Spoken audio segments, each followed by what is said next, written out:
ठीक है, अब हम लोग ट्रांसपोर्टेशन में आगे बढ़ते हैं। ट्रांसपोर्टेशन के कितने सोर्स देखे हमने? कितने? 4। कौन कौन से?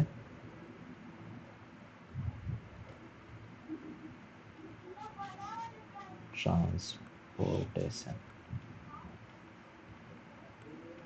ट्रांसपोर्टेशन के हमने 4 सोर्सेस में से पहला जो सोर्स था रेलवे, उसको अच्छी तरीके से ख़त्म कर लिया। ठीक है, ओके। अब हम बात करते हैं वाटरवेज की। दूसरा जो सोर्स है वाटरवेज।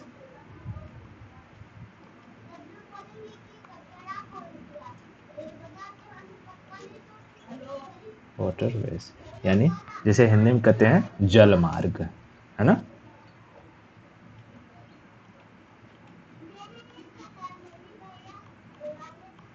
जल मार्ग सबसे चारों जो टाइप के हमने ट्रांसपोर्टेशन का जो सोर्स देखा है, उसमें से अगर कहेगा कि चीपेस्ट जो सोर्स कौन सा है, यानी सबसे सस्ता सोर्स ट्रांसपोर्टेशन का कौन सा है, तो वो है वाटरवेज। चीपेस्ट सोर्स, ठीक है, सबसे सस्ता सोर्स। भारत में जो इंटरनेशनली जितने भी इंपोर्ट एक्सपोर्ट होते हैं वो किसके थ्रू होते हैं? मैक्सिमम इसी वाटरवेज के जरिए ही होते हैं। अब वाटरवेज की अगर हम बात करें तो वाटरवेज कभी कभी मतलब कि अगर किसी कंट्री में बहुत सारे रिवर्स हैं तो उन रिवर्स के थ्रू भी हम लोग क्या कर सकते हैं, कुछ छोटे छोटे जहाज़ें चला सकते हैं और अपने ही देश में इंटीरियर, जिसको कहते हैं इंटीरियर सोर्स के फॉर्म में हम लोग उन नदियों का इस्तेमाल कर सकते हैं, है कि नहीं।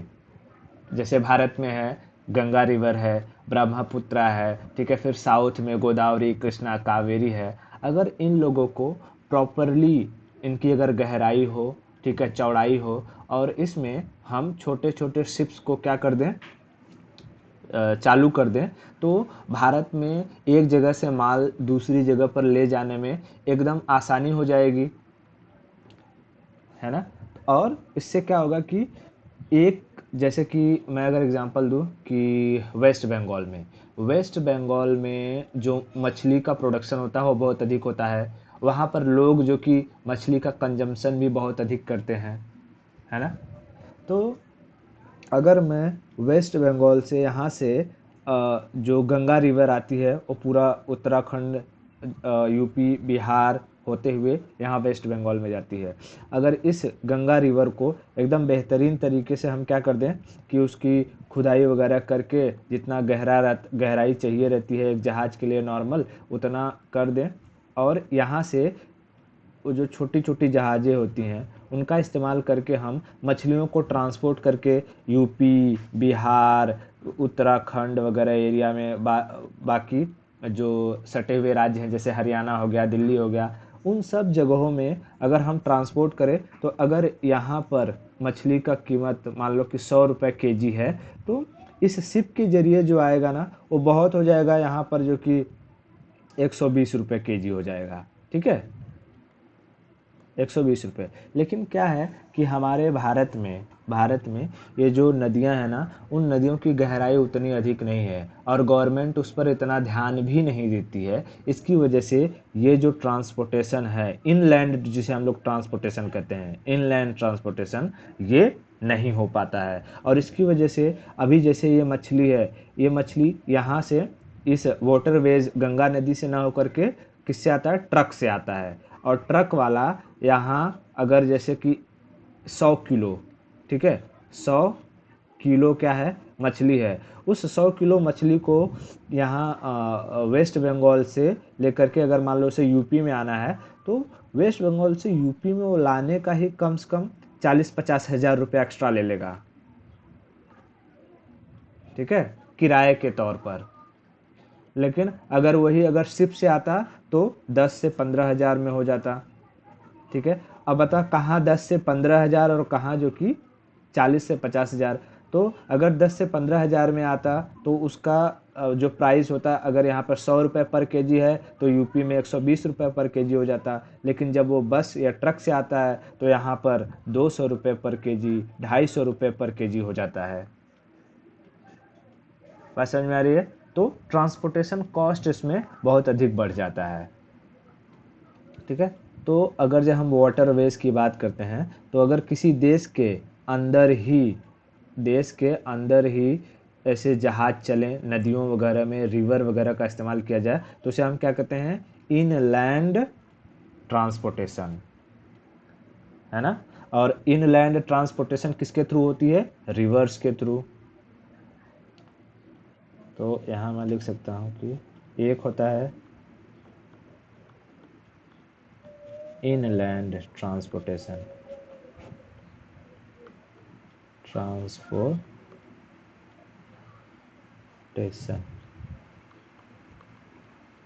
इनलैंड ट्रांसपोर्टेशन में हम किसका इस्तेमाल कर सकते हैं? रिवर्स का।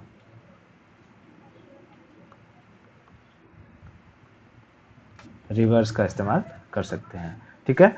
अब कहने को तो भारत में ऐसे नदियों पर 6 वाटरवेज बनाए गए हैं, 6 वाटरवेज।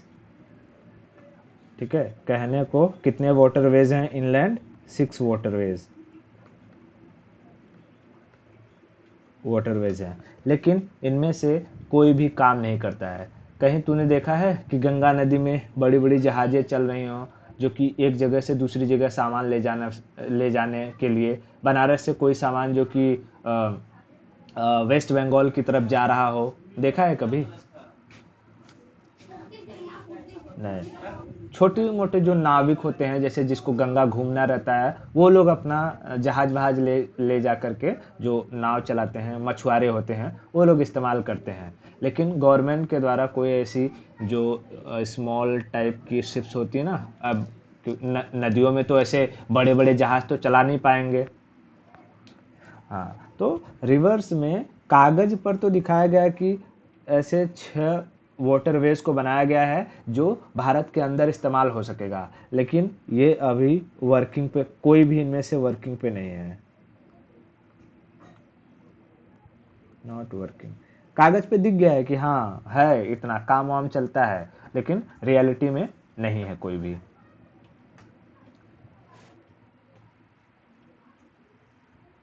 ऐसा क्यों?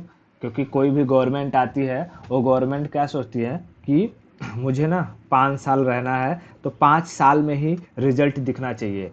अब एक बात बताओ, कोई ये है क्या है? नदी है। ठीक है। कोई नदी है, गंगा। गंगा नदी है। तो गंगा नदी में अगर तुमको ये वाटरवेज को अच्छे से डेवलप करना है तो तुम्हें क्या करना होगा? छोटे छोटे जो जहाज़ें होते हैं उनमें इन्वेस्टमेंट करना होगा, है ना।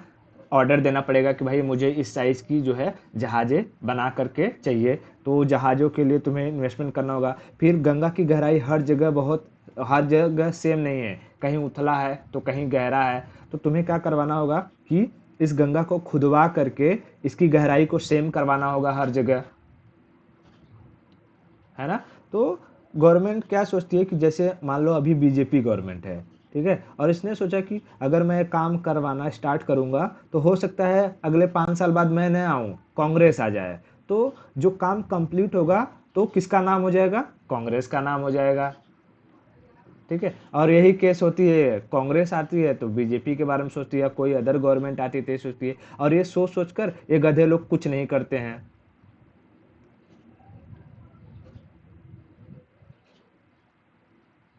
हाँ वही ना, वही। तो बनाने के, अगर बनाना चाहते तो बना सकते थे, लेकिन नहीं हुआ कुछ।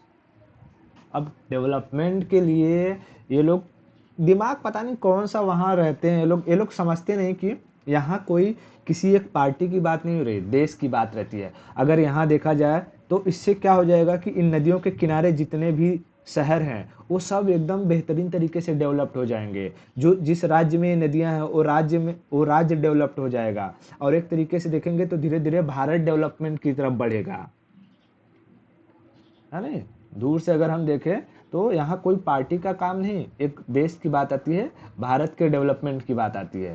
तो इन्हें करना चाहिए कि हर इस सारी नदियों में हमें छोटे छोटे वो जो जहाज होते हैं उन्हें चलाना चाहिए, ठीक है। लेकिन ऐसा करते नहीं हैं। इतना क्लियर है? हाँ।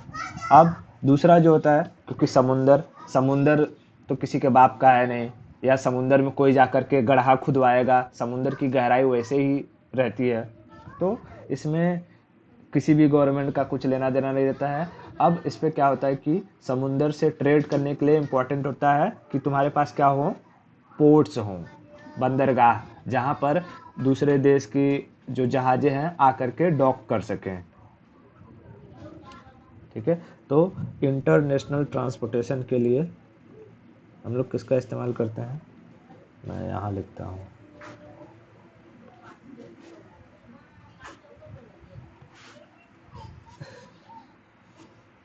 दूसरा,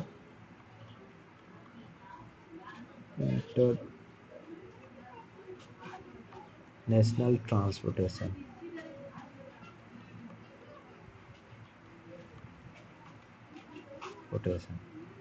इंटरनेशनल ट्रांसपोर्टेशन के लिए हम समुद्र का इस्तेमाल करते हैं। किसका?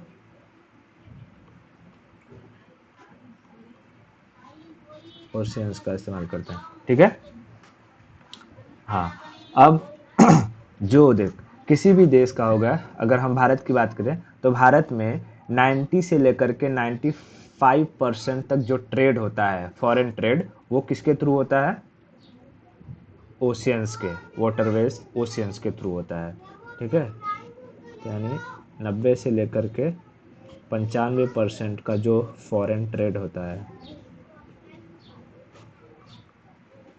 फॉरेन ट्रेड होता है, वो इसी ओशियंस के थ्रू होता है।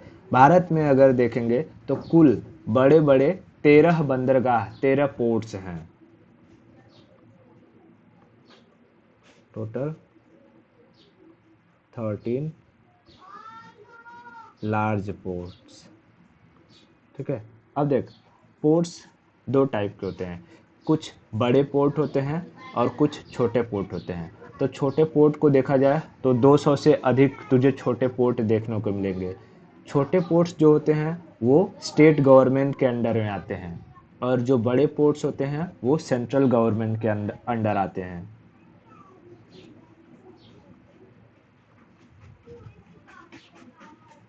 सेंट्रल गवर्नमेंट, ठीक है। जैसे गुजरात में कांडला, महाराष्ट्र में जवाहरलाल नेहरू, ठीक है, फिर गोवा में मुर्मुगांव। अब ये जितने भी 13 पोर्ट हैं ना, 13 पोर्ट, ये सारे के सारे पोर्ट को जब मैं इंडियन मैप पढ़ाऊंगा तो मैप में हर जगह बताऊंगा कि अच्छा कौन से पोर्ट की क्या खासियत है, ठीक है, कितने जो कि छोटे पोर्ट्स हैं कौन कौन से, क्योंकि वो सब मैप वाला सेक्शन का पार्ट है। इसमें तुझे सिर्फ समझना है कि अच्छा ट्रांसपोर्टेशन किस तरीके से होता है। क्लियर? ओके। सो ये जो वाटरवेज है, वाटरवेज में इतना ही है कि सबसे चीपेस्ट होता है, ठीक है। और इसमें क्या लगता है कि अब हम कहें कि हमें कोई भी सामान है बहुत जल्दी से पहुंचाना है, तो वाटरवेज में तो बहुत जल्दी पहुंचेगा नहीं। तुम्हें बहुत जल्दी पहुंचाना है 4 घंटे 5 घंटे में, तो तुम हवाई जहाज़ का, एयरवेज का यूज़ करो, है कि नहीं। लेकिन जो चीज़ बहुत जितना जल्दी पहुंचाएगा वो चीज़ उतना महंगा भी होगा, है ना। ओके। तो हम एयरवेज को भी देखेंगे, लेकिन अभी ये वाटरवेज समझ में आया। हाँ, देश के अंदर ही अगर तुम्हें ट्रेड करना है तो तुम किसका इस्तेमाल कर सकते हो, नदियों का, रिवर्स का। लेकिन अगर देश के मतलब कि दूसरे देशों के साथ अगर ट्रेड करना रहेगा, ओशियंस का इस्तेमाल करेंगे, ठीक है। हाँ, तो अगर गवर्नमेंट चाहती तो क्या करती कि ये हमारा, जैसे हाँ, जैसे ये हो गया, ठीक है, इसको कर इसको जो कि डेवलप कर सकती थी, ठीक है। फिर उसके बाद जो यहाँ से ब्रह्मपुत्र आती है उसको डेवलप कर सकती थी, ठीक है। यहाँ पर जो तेरा है गोदावरी वगैरह वाला है, फिर कृष्णा है, ठीक है, कावेरी है, ठीक है, इन सबको अगर अच्छे से डेवलप करती तो देख रही है एक एक नदी है जो दो दो तीन तीन स्टेट को क्रॉस करते हुए जाती है, तो एक जगह से सामान दूसरी जगह में बहुत ही आसानी से जो है छोटे छोटे जहाज़ों के जरिए ले जा मतलब कि लेकर के जाया जा सकता था, है कि नहीं?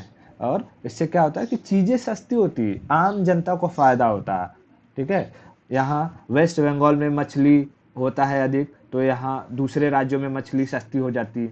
दूसरे राज्यों में जैसे आलू वगैरह है, जैसे उत्तर प्रदेश में गेहूं का प्रोडक्शन है, तो गेहूं फटाफट भेज करके जो कि तुम वेस्ट बंगाल के एरिया में अच्छे से गेहूं चला जाता, और फिर वेस्ट बंगाल पे पहुंच जाता, तो वहीं से ट्रक के जरिए दूसरे आसपास के राज्यों में पहुंच जाता, है कि नहीं। लेकिन वही अगर यूपी से गेहूं तुम ट्रक के जरिए वेस्ट बंगाल ले जाओगे, तो भाई कितना टाइम जाएगा, कितना खर्चा जाएगा, है ना। तो जो रोड का इस्तेमाल हम लोग करते हैं उसमें टाइम और खर्चा बहुत जाता है। उसके बाद बोलते हैं ना कि रोड की क्वालिटी उतनी बेहतरीन भी नहीं है हमारे यहाँ, और उसकी वजह से क्या हो जाता है, ट्रैफिक की समस्या बहुत ज़्यादा हो जाती है, एक्सीडेंट होने के चांसेस बहुत अधिक रहते हैं, है कि नहीं। हाँ, तो वाटरवेज के लिए गवर्नमेंट को ध्यान देना चाहिए कि अच्छा हमें जो है कि किस तरीके से इस पूरी चीज़ को डेवलप करना है। देखो जहाँ पर गहराई नहीं है उसे खुदवाओ, खुदा करके गहरा करवाओ, ताकि जहाज़ें चल सके। इतना क्लियर है। तो अगर कहीं लिखना उखना रहा तो ये सजेशन में लिख सकती है तू कि गवर्नमेंट को क्या करना चाहिए, जैसे कि ये गंगा है, गंगा की गहराई हर जगह सेम नहीं है, तो थोड़ा सा खोद करके गहराई को नीचे और कर दिया जाए। हमारा जो ये वाटरवेज है, इनलैंड वाटरवेज है ना, इसकी गहराई लगभग 2 से 3 मीटर ही है, ठीक है। और अगर इसको खोद करके कम से कम 7-8 मीटर कर दिया जाता, 8-9-10 मीटर तक कम से कम एक इंसान खड़ा हो, ठीक है। इंसान तो खैर 6 फुट 1-1.5 मीटर का ही रहता है, बट और अगर 8-9 मीटर अगर गहरा कर देते उसको, तो एक बेहतरीन तरीके से जो इनलैंड ट्रांसपोर्टेशन है वो हो सकता था। चलो, तो उसके लिए आगे देखते हैं, कोई बना हम में से तो देखेगा क्या करना है क्या नहीं। आगे बढ़ते हैं और हम देखते हैं किसके बारे में, अब रोड के बारे में, ठीक है। रोडवेज, रोडवेज, गांव में एक बस चलती है रोडवेज, यूपी में। हाँ, हाँ, रोडवेज नाम ही है, रोडवेज, रोडवेज। नहीं सुना है, हम लोग के इधर तो चलता है रोडवेज।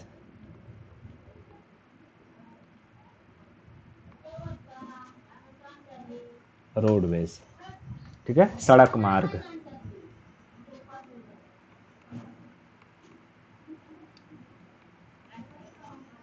सड़क मार्ग। अब देख, भारत में ना सबसे पहले सड़क बनवाने का काम शुरू हुआ था अशोक के समय में।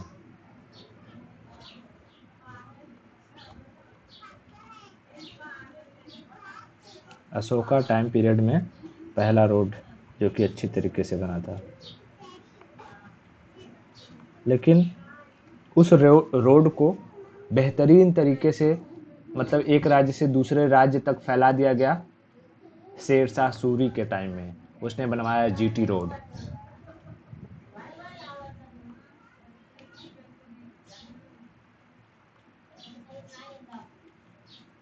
शेर शाह सूरी क्या बनवाया, GT road, grant trunk road, grant trunk road सुना होगा। ओके।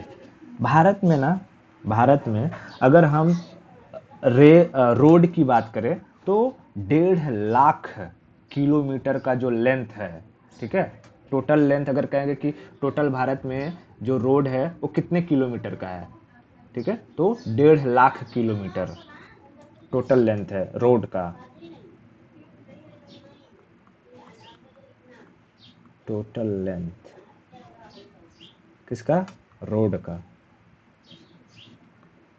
कितना है, 1.5 लाख किलोमीटर, ठीक है, 1.5 लाख किलोमीटर, जिसमें से 207 नेशनल हाईवे हैं, ठीक है, हाँ 207 क्या है,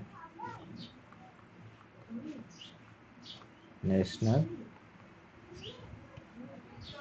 हाईवे, ठीक है, 207 नेशनल हाईवेज हैं। अब नेशनल हाईवेज को जो बनाने की या देख रेख करने की जिम्मेदारी दी जाती है, वो दी जाती है national highway authority of India को, NHAI, नाम सुना होगा, national highway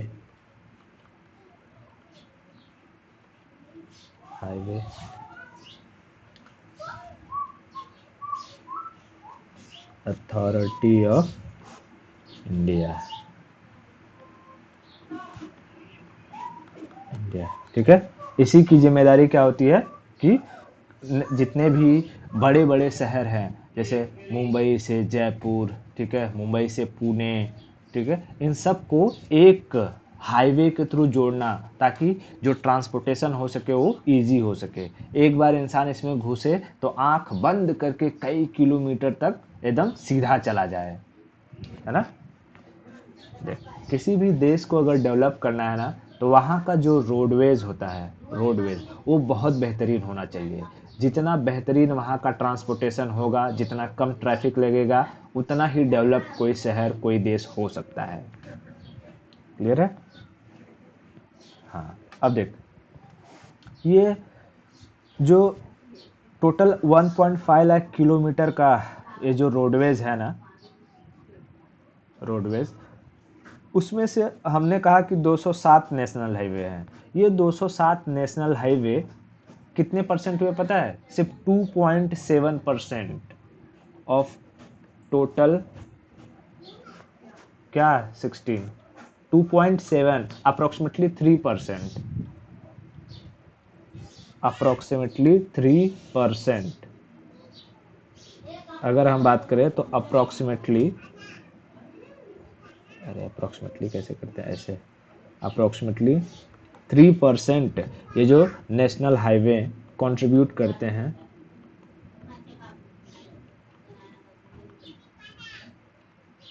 national highway total roadways का 3% अप्रोक्सीमेटली 3% ये लोग किस में कंट्रीब्यूशन करते हैं, जो मालगाड़ियाँ जाती हैं, ठीक है, यानी जो ट्रांसपोर्टेशन एक जगह से दूसरी जगह होती है उसमें कंट्रीब्यूशन करते हैं।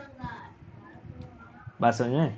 लेकिन इन्हीं नेशनल हाईवे पर पूरे भारत का जो ट्रांसपोर्टेशन होता है ना, वो ट्रांसपोर्टेशन का 40% ट्रांसपोर्टेशन इसी नेशनल हाईवे के थ्रू होता है। जैसे ऐसा समझ कि 100% ट्रांसपोर्टेशन है, जिसमें तेरा क्या क्या इंक्लूडेड है, वाटरवेज है, ठीक है, रेलवेज हैं, रोडवेज हैं और एयरवेज है, बरोबर। हाँ, तो इस 100% में से 40% जो ट्रांसपोर्टेशन होता है ना, वो इस रोडवेज के जरिए होता है। और रोडवेज में भी किस पर, नेशनल हाईवेज। समझ में आया क्या।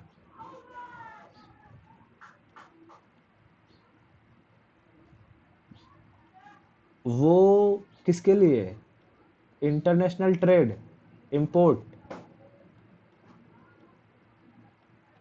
इंपोर्ट। समझ में आया क्या। भारत में बात कर रहा हूँ, क्या तू यहाँ से जो कि पाकिस्तान अरे तुझे अफगानिस्तान जाना है तो ट्रक लेके जाएगी, मैं निकला गड्डी लेके, आ? बात समझ में आया क्या। ये मैं इसकी बात कर रहा था। अगर हम वाटरवेज की बात करें तो फॉरेन ट्रेड लिखा है यहाँ पे, ध्यान से रखना, ठीक है। लेकिन अगर देश के अंदर तुझे यूपी में तूने उगाया आलू और उस आलू को पहुंचाना है मुंबई में, ठीक है, तो क्या तेरे पास वाटरवेज अवेलेबल है? तेरे पास अवेलेबल, या तो तू रेल से भेज या तो तू ट्रक से भेज। रेल से भेजेगी तो पूरा पूरा एक बोगी जो कि तुझे लादना पड़ेगा, और तुझे ये कंफर्म नहीं है कि वो आलू मुंबई में 2 दिन में पहुंचेगा कि 4 दिन में पहुंचेगा। क्यों? क्योंकि रेल की जो, अरे मालगाड़ी वाली जो गाड़ियां होती हैं वो एक एक दिन, 2 2 दिन, 3 3 दिन तक अपने ट्रैक पर रुकी हुई रहती हैं, है ना, तो उसमें टाइम डिले हो जाता है। लेकिन अब तू क्या करेगी मजबूरी में, तू ट्रक वाले को बुलाएगी और ट्रक वाला तुझे 24 घंटे में पहुंचा देगा और हुमच के पैसा लेगा। बात समझा? तो जो नेशनल हाईवे हैं वो पूरे रोड का कितना परसेंट कंट्रीब्यूट करती हैं? 40% ट्रांसपोर्टेशन जो है कंट्रीब्यूट करते हैं। लेकिन कहेगा कि जैसे 1.5 lakh square kilometre total length है रोड का, उस टोटल लेंथ में कितने परसेंट नेशनल हाईवे हैं? 3% नेशनल हाईवे हैं। और ये 3% जो नेशनल हाईवे हैं वो कितने परसेंट ट्रांसपोर्टेशन को सपोर्ट करते हैं? 40%। ठीक है, सारा का सारा बोझ इन्हीं नेशनल हाईवे पर आता है। ठीक है, सपोर्ट्स 40% ट्रांसपोर्टेशन,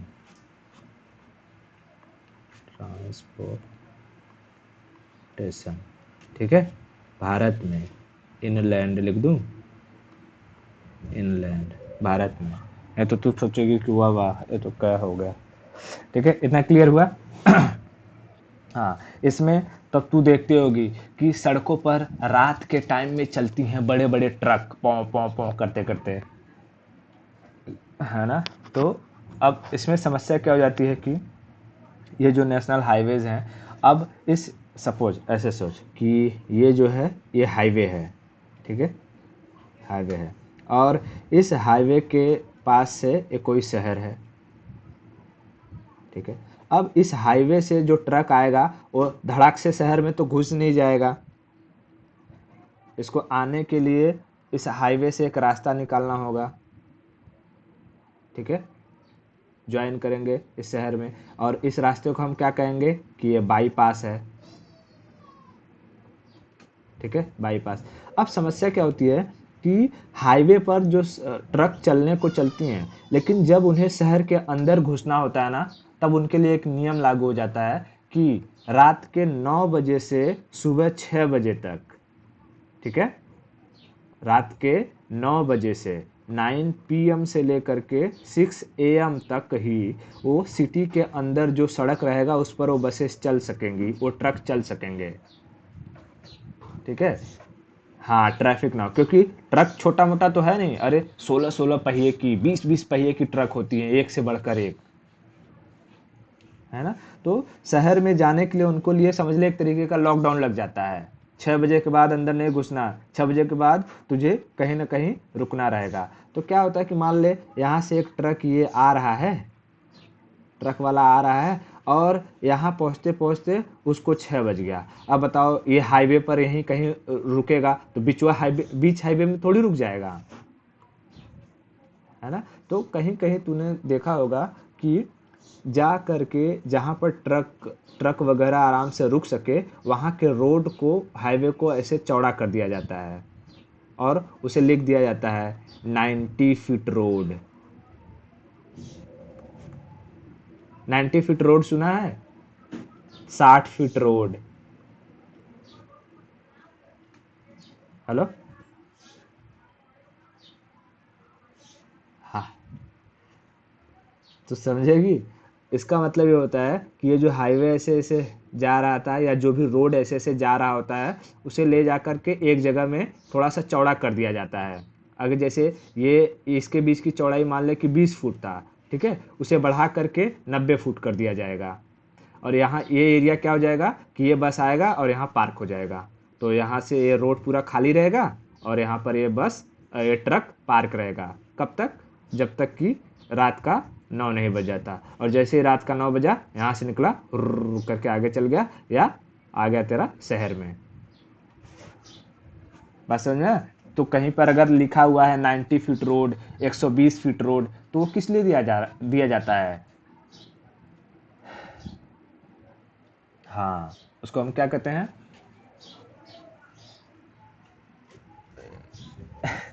अरे 90 फीट रोड तो समझ में आ गया, लेकिन कोई भी चीज रहता ना कि जैसे रिक्शा कहीं देखेगी तो साइड साइड पूरे रिक्शे ही लगे रहते हैं, रिक्शा स्टैंड है पूरा, है ना? तो यहाँ पर ये लोग क्या करते हैं, अपना ट्रक को क्या कर देते हैं, उसको एक पर्टिकुलर वर्ड यूज करते हैं ना। अच्छा, तुझे पता नहीं है? ट्रक स्टैंड है, ठीक है। अच्छा, पहले तुझे 90 फीट रोड, 120 फीट रोड, इसका मतलब समझ में आया क्या? ओके, ठीक है, मैं इसको अच्छे से बना देता हूँ ताकि क्लियर रहे कि ये है। क्या लगता है 90 फीट रोड या जो 120 फीट रोड, ये होना ये अच्छी बात है कि खराब बात है?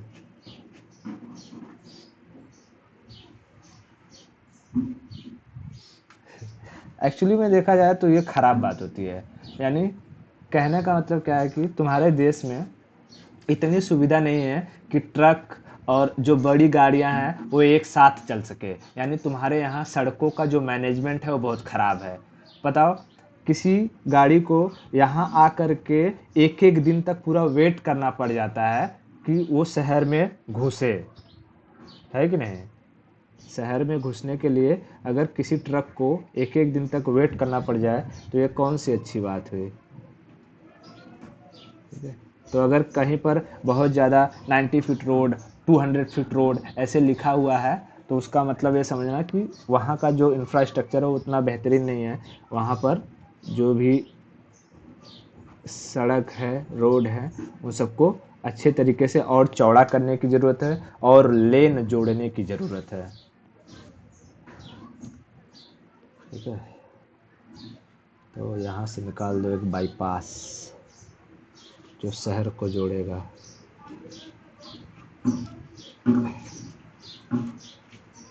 ओ, ओ, ओ, ओ, ओ।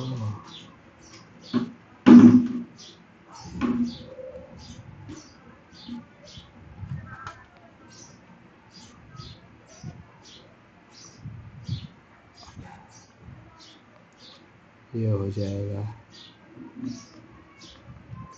बाईपास। ठीक है, सिटी है, कोई शहर है, और इसको मान लो ये क्या है, 90 फीट रोड।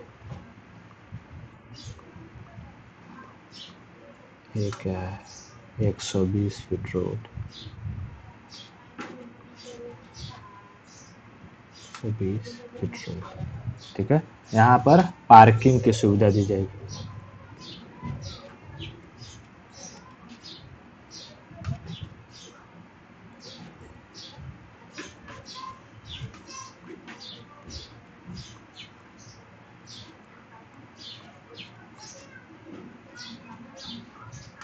हैवी व्हीकल्स, ठीक है, हैवी व्हीकल्स का क्या किया जाता है, यहाँ पे पार्किंग किया जाता है।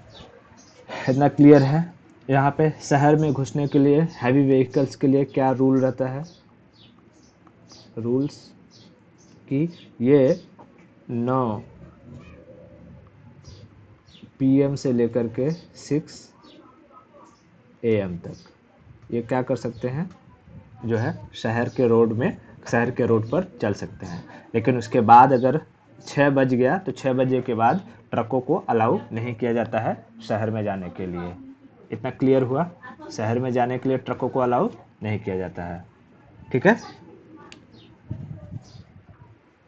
हाँ, तो सुनाई नहीं दे रहा था क्या? अच्छा, मैंने कुछ ज़्यादा समझा नहीं, बस यही बताया कि ये जो 90 फीट रोड होता है, 120 फीट रोड होता है, वो पार्किंग के लिए दिया जाता है। पार्किंग, ये वर्ड पता कर रहा था मैं कि उस पर्टिकुलर वर्ड क्या कहते हैं? अरे यही है ना, पार्किंग।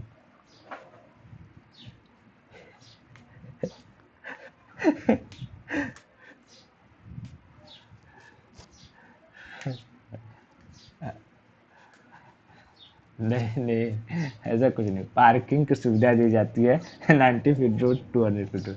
अच्छा, तेरे इधर जो 90 फीट रोड है वो वहां पर ऑब्जर्व किया है, बड़ी लॉरियां ऐसे खड़ी होती है?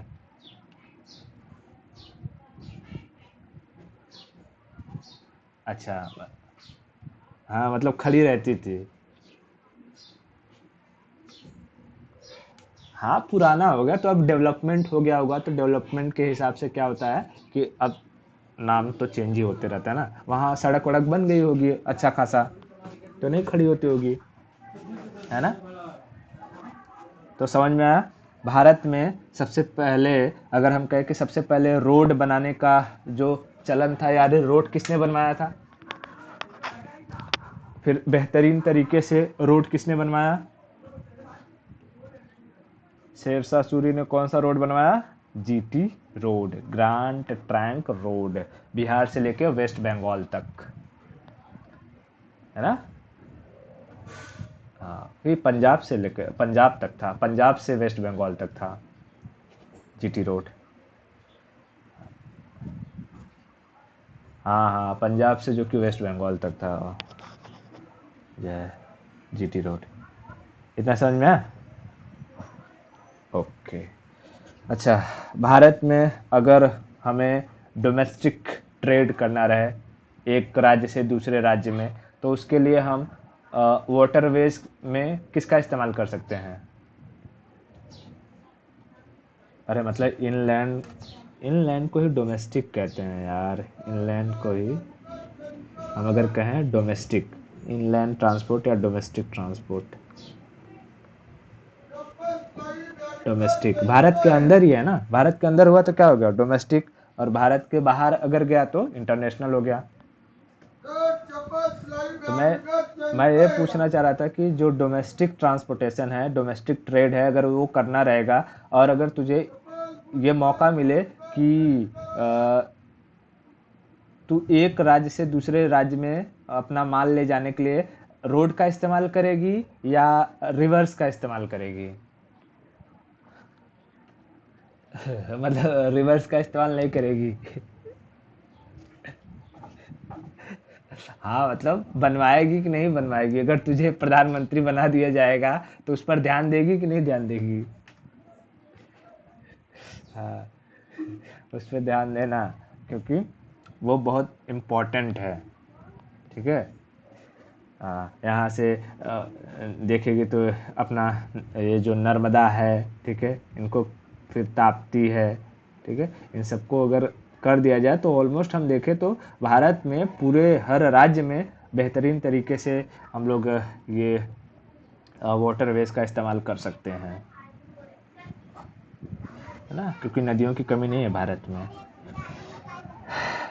जर्मनी वगैरह हैं, ये लोग तो नदियों का भरपूर इस्तेमाल करते हैं, है कि नहीं? जैसे मैंने बताया था जब मैं तुझे पढ़ा रहा था, इटली वगैरह पढ़ा रहा था, ठीक है, या जर्मनी पढ़ा रहा था, राइन नदी के बारे में बताया था, जर्मनी की गंगा राइन नदी को कहते हैं। वहाँ पर कोल का जो ट्रांसपोर्टेशन होता है पूरा पूरा वो इनलैंड उसी राइन रिवर से ही होता है। तो उन लोगों ने उस तरीके से डेवलप किया है। यूएसए अगर आज यूएसए है तो उसके रोड के बदौलत, क्योंकि वहाँ पर जाने के लिए तुम्हें ये सोचना ही पड़ता है कि वो ट्रैफिक लग जाएगा, इतना घंटा वेस्ट चला जाएगा मेरा या नहीं चला जाए, ठीक है, तो उस तरीके से इस्तेमाल होता है। आगे बढ़े। ओके। तो हमने देख लिया वाटरवेज, देख लिया रोडवेज, देख लिया, अब हम देखते हैं एयरवेज, सबसे कॉस्टली एयरवेज। कौन सा नंबर हो जाएगा? चौथा।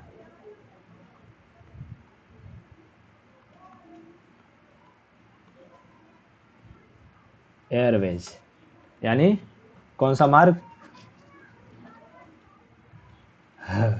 हवाई मार्ग, वायु मार्ग या हवाई मार्ग?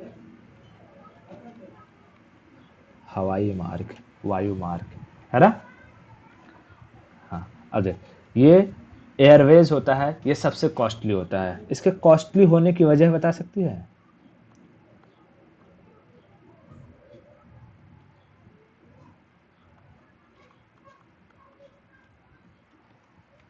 ये कॉस्टली होता है अपने टेक्नोलॉजी की वजह से, ड्यू टू टेक्नोलॉजी। क्या? हाँ, क्यों? क्योंकि तुझे एक जहाज बनाना है, तो जहाज सिर्फ बनाना बड़ी बात नहीं है, उस जहाज के लिए इतने तामझाम होते हैं, इतने तामझाम कि पूछो मत। जैसे जहाज, पहले तू जहाज बना लेगी, चलो मैं जहाज बना देता हूँ,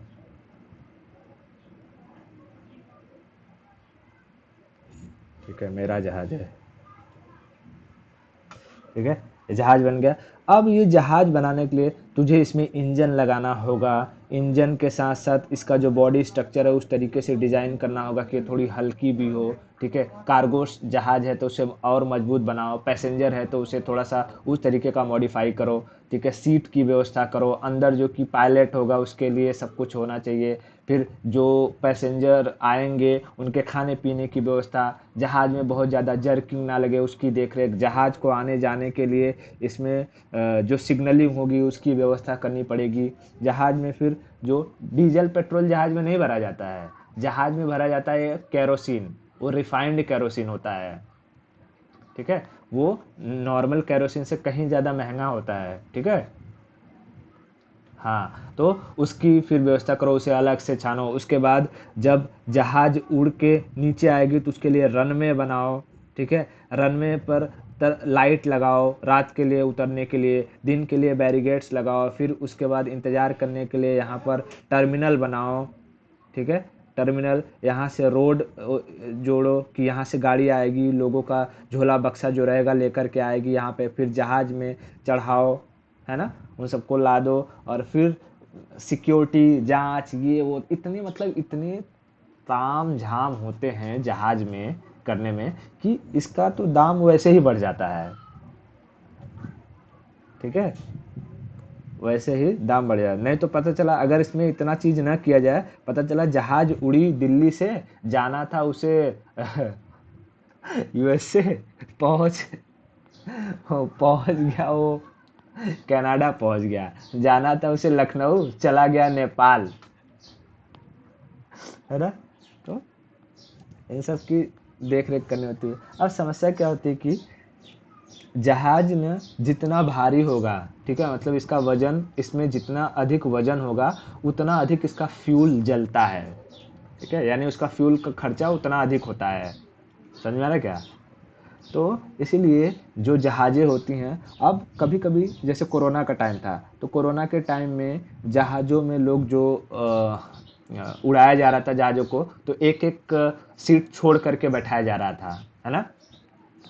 हाँ, तो उसमें क्या होता था कि जो पूरी कैपेसिटी से जहाज नहीं उड़ रही थी, लोग कम जा रहे थे, लेकिन उसमें कुछ चीज़ें हैं फिक्स जिन्हें जाना ही जाना है, आदमी, मतलब कि पैसेंजर आए या ना आए, पायलट रहेगा, और उसमें जो कि जो उनको सर्व करने के लिए एयर होस्टेस होती हैं वो रहेंगी रहेंगी, ठीक है।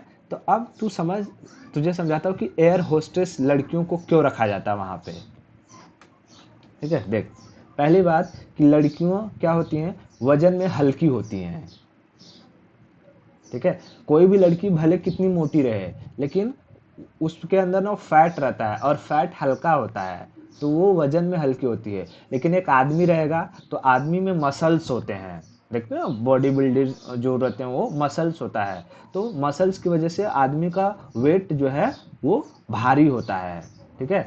एक एक आदमी औरत को आसानी से गोद में उठा लेगा, लेकिन एक औरत आदमी को उठाने में उसका कमर टूट जाएगा, बशर्ते वो हरियाणा राजस्थान की ना हो। ठीक है, उठा के फेंक देगी वो लोग,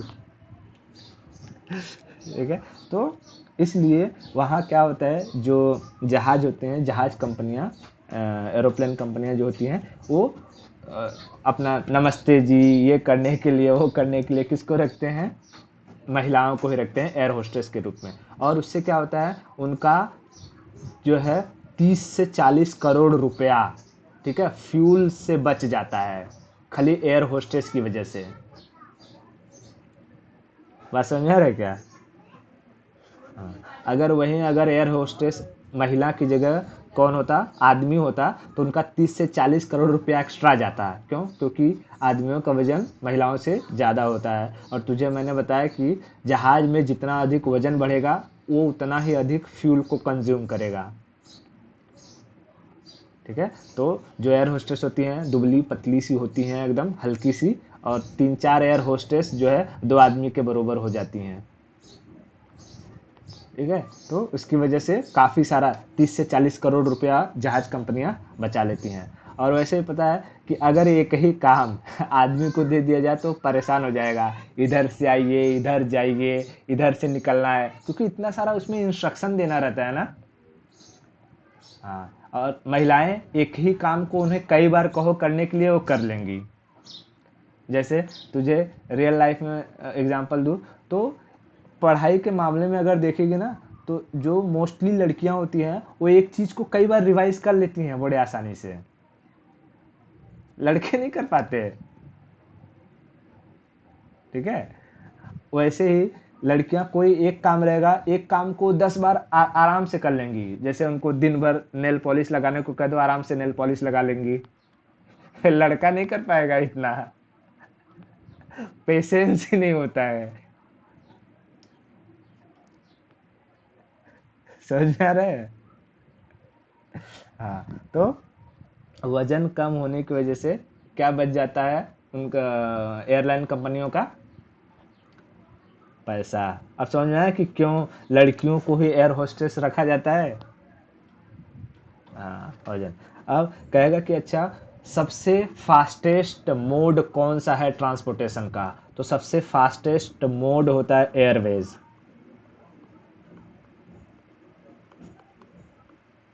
फास्टेस्ट मोड, बस समझ में? सबसे फास्टेस्ट मोड होता है किसका? एयरवेज का। इतना क्लियर है? ओके, अब देख क्या हुआ था कि कहेगा कि भारत में सबसे पहली बार जो एयरवेज था उसका इस्तेमाल कब किया गया था, तो सबसे पहली बार एयरवेज का इस्तेमाल किया गया था 1911 में, 1911 में। वो बहुत दूरी के लिए नहीं किया गया था, पोस्टल डिपार्टमेंट के लिए एक यूज़ के तौर पर, बोलते हैं ना पायलट प्रोजेक्ट चलाया जा रहा है छोटे से एरिया में, अभी देखा जा रहा है कि कहीं कोई गड़बड़ी तो नहीं है। हाँ, वैसे किया गया था इलाहाबाद से लेकर के नैनी के बीच में। फर्स्ट एयरलाइन,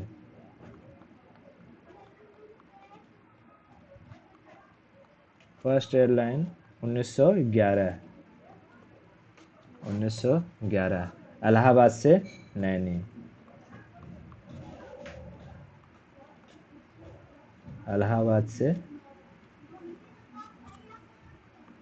नैनी के बीच में। ठीक है, ये कौन से क्या किस लिए यूज हुआ था, तो ये डाक विभाग होता ना, डाक विभाग, पोस्टल डिपार्टमेंट चिट्ठी उट्ठी पहुंचाता था।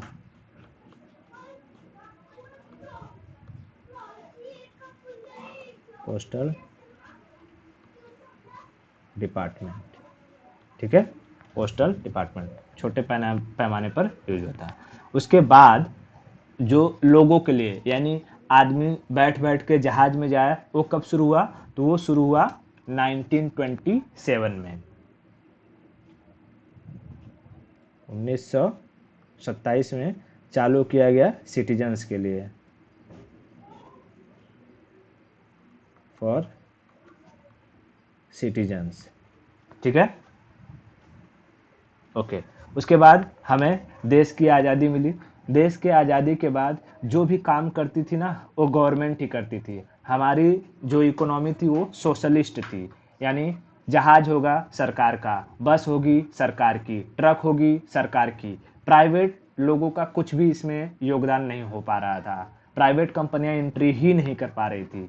ठीक है, तो 1953 में क्या किया गया, नेशनलाइजेशन किया गया। यानी अगर किसी की एयर इंडिया है, एयर इंडिया जो थी वो टाटा ग्रुप ने खरीदा था और उसको क्या कर लिया गया, सरकार ने हड़प लिया। ठीक है, तो कहेगा कि एयरवेज का नेशनलाइजेशन कब किया गया था, 1953 में नेशनलाइजेशन किया गया। और इसमें कहा गया कि अगर तुम्हें देश के अंदर उड़ना है तो इंडियन एयरलाइन, और देश के बाहर जाना है तो एयर इंडिया। बस समझ में? डोमेस्टिक, अगर देश के अंदर उड़ना है तो इंडियन एयरलाइन, इंडियन एयरलाइन। लेकिन अगर इंटरनेशनल जाना है, देश के बाहर इंटरनेशनल जाना है तो एयर इंडिया।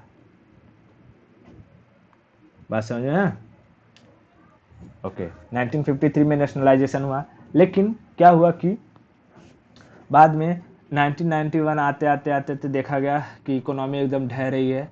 तब जब एलपीजी शुरू किया गया और लाया गया open sky policy. Open sky policy के तहत क्या कहा गया कि भाई जो प्राइवेट कंपनियां, अगर जिसके पास पैसा है वो अपना जहाज़ खरीदे, अपने स्टाफ रखे, अपना जो कि एयरपोर्ट बनाए और क्या करे, जहाज़ को उड़ाए। ठीक है। तो ओपन स्काई पॉलिसी कहेगा कि ओपन स्काई पॉलिसी के तहत क्या हुआ, तो प्राइवेट कंपनियों की entry. Open sky policy, open sky policy के तहत क्या हुआ,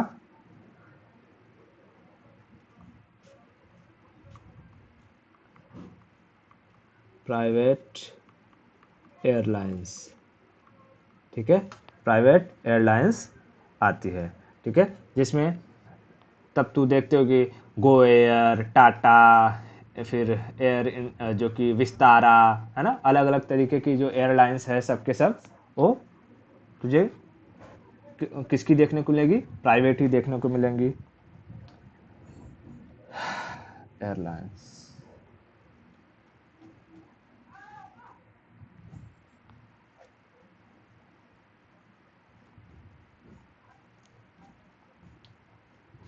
है ना, spice jet, Vistara, Go Air, Indigo, है कि नहीं। इसके तहत बड़ी बड़ी कंपनियां आई और भारत में एक बूम आया, जो है जहाज उड़ाने वाला।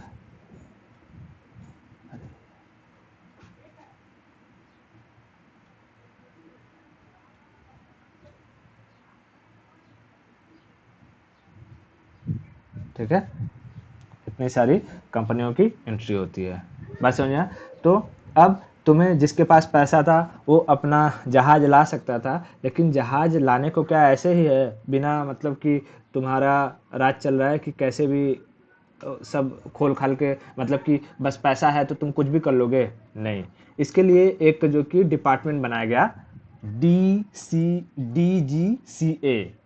DGCA, उससे परमिशन लेना पड़ता था। अभी मैं बताता हूँ DGCA क्या है। DGCA, DGCA, director general of civil aviation. तूने मूवी देखा है क्या, उड़ान? हाँ, जनरल, साउथ की है, देखना कभी अगर टाइम मिले तो।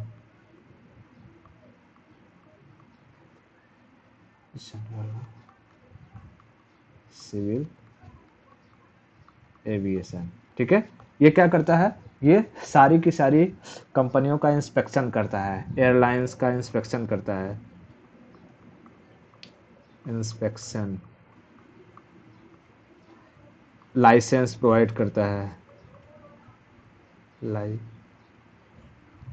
होता है, मैंने क्या लिख दिया है,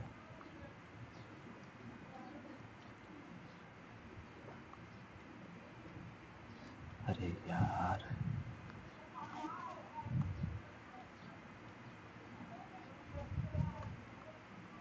लाइसेंस प्रोवाइड करता है। ठीक है, यानी अगर तुझे एयरलाइन खोलना है तो सारा का सारा परमिशन किससे लेना होगा, DGCA से। ठीक है, इतना क्लियर हुआ। ओके, बहुत बढ़िया। ओपन स्काई पॉलिसी से क्या समझ में आया?